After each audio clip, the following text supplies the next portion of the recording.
Hello दोस्तों, मैं आज आप लोग के सामने आज का करंट अफेयर लेकर आ गया हूँ जो हमारे एग्ज़ाम और पॉइंट ऑफ व्यू से बहुत उपयोगी है, यूज़फुल है। आज का पहला जो न्यूज़ है वह है कि Himachal Pradesh the first state in India start the organised commercial cultivation of the liquorice mulethi, जिसको बोलते हैं कि अरुणाचल प्रदेश ऐसा राज्य है इंडिया का जो सबसे पहला जो है लिकोरिन का जो है कमर्शियल व्यू से जो है उपयोग कर रहा है। जो वैसे मुलेथी है, मुलेथी इसको बोलते हैं। वो मुलेथी होता क्या है? तो मुलेथी जो है इसको जो है हम लिकोरिस के नाम से भी जानते हैं। मुलेथी को जो है लिकोरिस के नाम से भी जानते हैं। यह जो है एक प्रकार का स्वीट टेस्टिंग, यह जो है important sweet tasting perennial herbs है। यह एक प्रकार का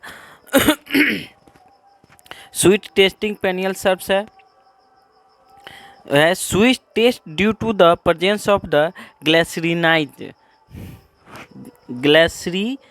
ग्लेसरीजीन, यानी कि यह जो किसके कारण जो इसमें स्वीट यानी कि मीठा जो आता है यह ग्लेसरीनाइज होता है, जो ग्लेसरीन के कारण आता है, जो एक प्रकार का केमिकल इसमें होता है उसके कारण होता है। कहता है सुक्रोज से यह 50% मतलब टाइम जो है अधिक मीठा होता है। सुक्रोज से जो है, सुक्रोज एक नॉर्मल मीठा होता है, जैसे हम लोग का चीनी हो गया और क्या बोलते हैं मिश्री हो गया, ये सब जो है नॉर्मल मीठा होता है जिसमें सुक्रोज होता है। उससे जो है ये 50 टाइम अधिक मीठा होता है, यानी कि 50 गुना जो है अधिक मीठा होता है। तो ये होता क्या है? मुलेथी होता है। उसके बाद है इसमें है अगला है कि यह जो इसका कुछ इम्पोर्टेंस है कि यह किस कंडीशन में होता है, मतलब इसका जलवायु कैसा होना चाहिए, क्लाइमेट इसका जो है कैसा होना चाहिए, टेम्परेचर क्या होना चाहिए, इसका यूज हम कहाँ कहाँ कर सकते हैं, है ना, इसका उपयोगिता हमको कहाँ है। उसके बाद है कि यह जो है मुख्य रूप से कहाँ मिलता है और आंशिक रूप से कहाँ मिलता है, इस सब के बारे में हम लोग बात करेंगे। पहला है कि इसमें हम अभी देखे हैं कि स्वीट यह जो है 50 गुना अधिक मीठा होता है, प्लस इसका जो सूटेबल क्लाइमेट है वो जो कल्टीवेशन का यानी उपजाने का, यानी कि जो हम लोग खेती करते हैं, इसका खेती के बारे में जो खेती करते हैं उसके लिए है। जो यह कहता है the plant thrives in the dry and sunny day and in cultivated in the subtropical and warm temperature region, यानी कहने का अर्थ है कि यह जो है इसका जो जलवायु होगा जहाँ पर यह मतलब खेती इसका जो किया जाता है मुलेथी का, यह जो होता है ड्राई, सूखा और सनी डे, यानी कि सूखा भी रहता है और इसमें टेम्परेचर भी अधिक होनी चाहिए, टेम्परेचर भी इसमें ज़्यादा होना चाहिए। और यह subtropical and warm temperature region, यानी कि यह जो है ट्रॉपिकल रीजन में होता है और यह जो है और उसके बाद यह जो अधिक गर्म होता है उस रीजन में होता है, उसमें इसका पौधा जो है अधिक फलता फूलता है। और इसका यूजेज है, कुछ यूजेज है जो अभी हम बताएं कि यह जो है बहुत महत्वपूर्ण रखता है, जो ये पूछ सकता है एग्ज़ाम ऑफ व्यू से कि मतलब एग्ज़ाम वाले जो हैं यूपीएससी हो या बीपीएससी पूछ लेते हैं, कभी कभी यूपीएससी वाले खासतर पूछते हैं कि ये कहाँ से आते हैं और इसका क्या उपयोगिता है, और ये पूछ देंगे कि मुलेठी क्या है, यही सब है। तो इसका उपयोगिता जो है कहता है कि नेचुरल स्वीटनर इन हर्बल मेडिसिन, यह जो प्राकृतिक रूप से जो हर्बल मेडिसिन बनता है उसमें आता है। फ्लोरिंग इन कैंडीज एंड तंबाकू, यानी कि तंबाकू और कैंडीज के फ्लेवरिंग के लिए, फ्लेवरिंग मतलब टेस्ट जो होता है उसके लिए यूज किया जाता है। एंड इसके और जो है डीजेज में भी यूज किया जाता है। जो कुछ डीजेज है जिसका नाम है कहता है चेस्ट एंड लंग्स डीजेज, यानी कि चेस्ट और लंग, फेफड़ा का जो डीजेज होता है उसमें भी काम आता है। उसके बाद कहते हैं pneumonia, bronchitis, kidney and heart disease. उसके बाद है cough, low blood pressure, liver toxic and the pancreas disorder, यानी कि जो पेनक्रियाज डिसऑर्डर है, लीवर टॉक्सिक है, उसके बाद हार्ट डिजीज है, किडनी है, इस सब में भी है इसका जो है मुलेठी का काम आता है। और कहता है मुख्य रूप से जो है मुलेठी कहाँ पाया जाता है, तो मुख्य रूप से सबसे अधिक अगर मेनली हम देखेंगे तो अफगानिस्तान में यह पाया जाता है। एंड माइनर रूप से जैसे पाकिस्तान है, चाइना है, नेपाल है और इंडिया है, जिसमें थोड़ा सा मतलब थोड़ा इसमें पाया जाता है। इसमें इसका खेती थोड़ा होता है। मुख्य रूप से कल्टीवेशन कहाँ होता है, अफगानिस्तान में होता है। नेक्स्ट न्यूज़ की तरफ पढ़ेंगे। नेक्स्ट न्यूज़ की तरफ बढ़ने से पहले मैं आप लोग को फिर से कहूँगा कि मेरा जो चैनल है उसको सब्सक्राइब करें और शेयर भी करें, लाइक भी करें, क्योंकि जो मैं कंटेंट दे रहा हूँ मुझे लगता है कि आप सबके लिए एग्ज़ाम पॉइंट ऑफ व्यू से बहुत अच्छे होंगे। इसलिए मैं चाहता हूँ कि और भी लोग हैं उनको भी यह चल जाए, क्योंकि उनको भी कुछ फ़ायदा हो जाए इस वीडियो से। नेक्स्ट न्यूज़ जो है एक जो है ये पॉलिटिकल ऑफ व्यू है, जो आपको it centre call says SC on the menstrual leave policy chief justice by Chandrachud. ये कहने का अर्थ है कि यह जो है गवर्नमेंट जो है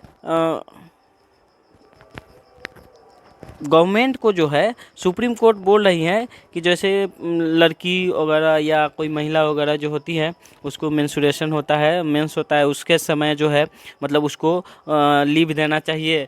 तो इससे बहुत सारे मतलब नुकसान भी हो सकते हैं, जैसे कि लेडीज वगैरह का उसमें जॉब लेस हो जाए, मतलब वो जॉब जो है नहीं मिल पाएगा या बहुत सारा चीज़ है। लेकिन कोर्ट बोल रही है, ये गवर्नमेंट का है, तो क्या करना है तो वो आगे देखेंगे क्या करते हैं ये लोग। लेकिन ये बोल रहे हैं कि सुप्रीम कोर्ट के द्वारा कि जो उस पीरियड में जो है छुट्टी देना चाहिए, क्योंकि वो पीरियड जो होता है बहुत पेनफुल होता है और असहनीय दर्द होता है। और इसका चीफ जस्टिस ऑफ इंडिया भी DY चंद्रचूड़ है। नेक्स्ट न्यूज है ओरंगटन्स समूलेक्ट विया चेन्नई 4 पुलिसमैन सस्पेंडेड। कहने का अर्थ है कि ओरंगटम एक ओरंगटम में जो है ओरंगटम जो है चेन्नई में जो है वो स्मॉल किया गया है, जिसको ले गया है। ये ओरंगटम है क्या, तो इसके बारे में है man of the forest. Man of the forest है ओरंगटम। इसको जंगल के लोग या जंगली लोग भी कह सकते हैं। मेनली ये मलाय लैंग्वेज में जो है, मलयान लैंग्वेज में यह बोला जाता है। ओरंगटन्स जो है इसको बोला जाता है। और ये जो है ये विश्व के सबसे अच्छे क्लाइंबिंग ट्री में जाने वाले लोग माने जाते हैं, क्योंकि यह विश्व के सबसे अच्छे मतलब पेड़ चढ़ने वाले में ये माने जाते हैं। ये जो है कहता है they live primary and the secondary forest. यह जो प्राइमरी और सेकेंडरी फॉरेस्ट में रहते हैं, और यह जो है एक पेड़ से दूसरे पेड़ तक चले जाते हैं। एक पेड़ से जब वह मूव करते हैं तो एक पेड़ से दूसरे पेड़ तक चले जाते हैं, बिकॉज ऑफ कि वह जो है नीचे मतलब ज़मीन पे आकर के फिर से चढ़ना वो अवॉइड कर देते हैं। ये उनका ये नहीं है, इसीलिए ये जो वर्ल्ड क्लाइमेट ट्री के बारे में मतलब जाने जाते हैं। कहता है ये ओरंगटन्स जो है ये 3 जगह पे पाए जाते हैं मेनली रूप से, द बोर्निया, सुमात्रा एंड टपानली। ये जो पाया जाता है ये क्रिटिकली इंडेंजर्ड IUCN लिस्ट में जो है क्रिटिकली इंडेंजर्ड में आते हैं। उसके बाद नेक्स्ट न्यूज में है ERCP takes political twist as MP approaches SC for stay. मतलब एक तो सबसे पहले हम जानेंगे कि ERCP है क्या। उसके बाद ये कह रहे हैं MP वाले जो हैं अपना फाइल लेकर के कोर्ट पहुंच गए हैं कि ये एक न्यूज़ में आया है, न्यूज़ में है कि ये राजस्थान जो एक प्रोजेक्ट निकाले थे, जो ईस्टर्न राजस्थान कैनल प्रोजेक्ट है ERCP, जो 13 डिस्ट्रिक्ट को 3 नदी से पानी देगा। 13 डिस्ट्रिक्ट को 3 नदी से पानी देगा। पहला है पार्वती नदी है, दूसरा है काली सिंध है, तीसरा है चंबल रिवर है। और कहता है कि इसका रीज़न ये जो है ये रोकने के लिए चले गए हैं। ये कह रहे हैं कि मैं जो है मैं मुख्य रूप से इसलिए रोकने चले गए हैं कि चंबल नदी जो है एमपी में जो है वह 376 किलोमीटर में बहती है। कितने किलोमीटर में? 376 किलोमीटर में एमपी में यह बहती है। तो ये कहती है कि मैं मुझे जो है पानी की कमी होगी, इसके कारण मैं नहीं जाने दूंगा। लेकिन ये तो एक क्या बोलते हैं कि इंटर वाटर कंट्रोल बोर्ड 2005 में बना था, उसके माध्यम से है कि एक स्टेट से दूसरे स्टेट में पानी ले जाया जा सकता है और उसका उपयोग भी हम कर सकते हैं, जिसके माध्यम से राजस्थान ने यह जो है टेर डिस्ट्रिक्ट में कैनाल बनाया है, उनके माध्यम से ले जाएंगे 3 नदी से। और उसके बाद है दूसरा न्यूज है कि एमपी जो है, एक चीज़ और है महत्वपूर्ण चीज़ है कि एमपी जो है अपने यहाँ डैम बनाई हैं, जो खुद का डैम बनाई हैं। मोहनपुरा डैम बनाई है जो नेवाज रिवर पर है। ये पूछ लेते हैं वो लोग कि ये डैम जो है कहाँ है। मोहनपुरा डैम क्या है? नेवाज रिवर पे है। और एक और डैम बनाए हैं कुंडलिया डैम जो काली सिंध रिवर पे है। कुंडलिया डैम काली सिंध रिवर पे है। ये आप लोग जो है ध्यान में रखिएगा कि कौन सा डैम कहाँ है नहीं है। ये अक्सर पूछ लेते हैं वो लोग कि ये किस स्टेट में पड़ते हैं, इसका क्या है। और जब भी न्यूज़ में आए तो मान लीजिए होगा ही होगा। उसके बाद नेक्स्ट न्यूज़ है मनरेगा से है। मनरेगा से क्या है? मनरेगा ओवर 40% और gram panchayat do not represent digital attendance.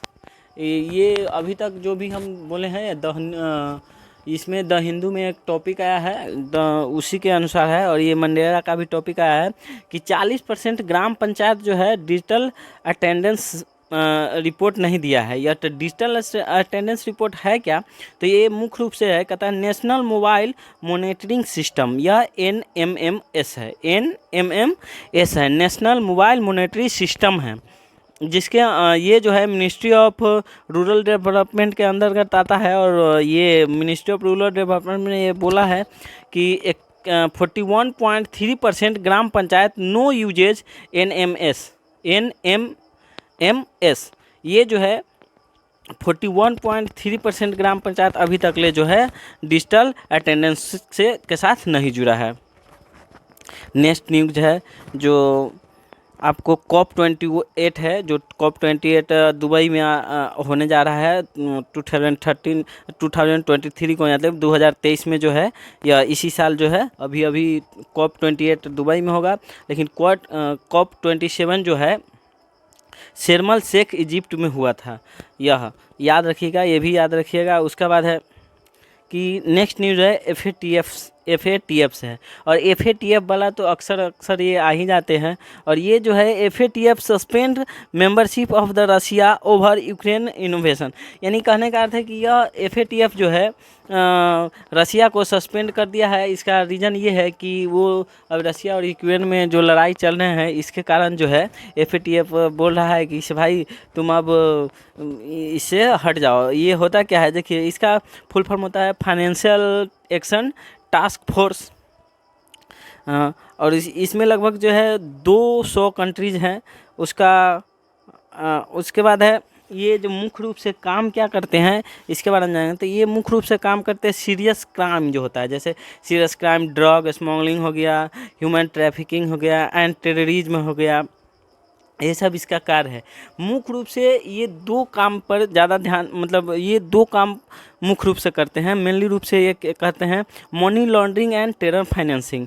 Money laundering and terror financing पर ये अपना